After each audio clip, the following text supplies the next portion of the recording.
All right, so we are going to drop a rock off of a cliff that's 500 meters above some water.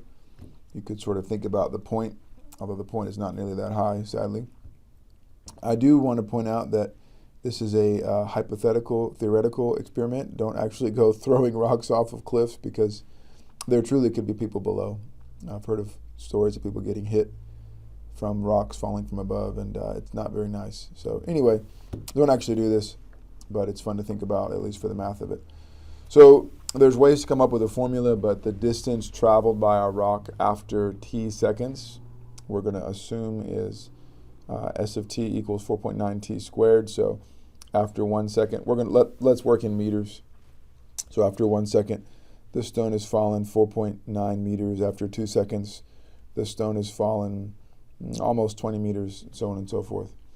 So our challenge is to find the velocity of the stone the instant that 5 seconds have passed. And if you think about it, that's a really interesting question, because typically we only compute average velocity. Average velocity is no problem. It's the change in the position of the rock over the change in time, the amount of time has passed. So, for example, if you're driving down the highway and you notice that it takes you 1 minute to go 1 mile, then you can conclude that your average velocity is 60 miles an hour. So that's how we do this. We think in these terms all the time. But figuring out instantaneous velocity is an entirely different question. So the way that we're going to approach this is we're going to go back to a principle that I mentioned at the beginning of the course in the introduction, and that is to take a problem that we don't know how to solve, instantaneous velocity, and try to reframe it in a problem that we do know how to solve, meaning average velocity. So let me show you how we're going to do it.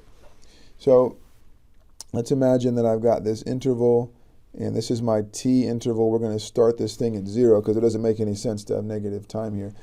I'm interested in what's happening at t equals 5. And so all I need to do is compute smaller and smaller intervals around 5. And the way that I want to do that, though, is not center my intervals at 5. I want to end them at 5 for reasons that we'll see. So let's go from this side. So I want to do an interval from something to 5, and then we'll go a little smaller, and then a little smaller, and a little smaller. And hopefully we'll be able to see what's going on.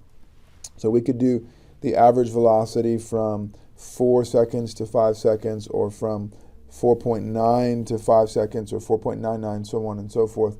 Let's write down the formula. So the formula here is S of 5 minus S of, let's say, 4.9. S of 5 minus S of 4.9 over 5 minus 4.9.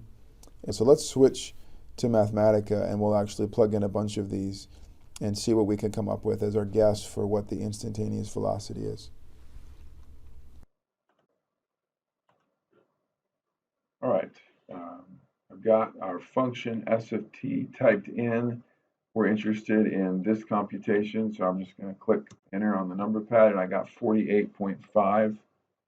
And so now we want to make that interval smaller and smaller. So I'm going to bring 4.9 closer and closer to 5. So we'll go 4.99, 4.99, and we'll run that, and we got 48.95. So before it was about 48.5.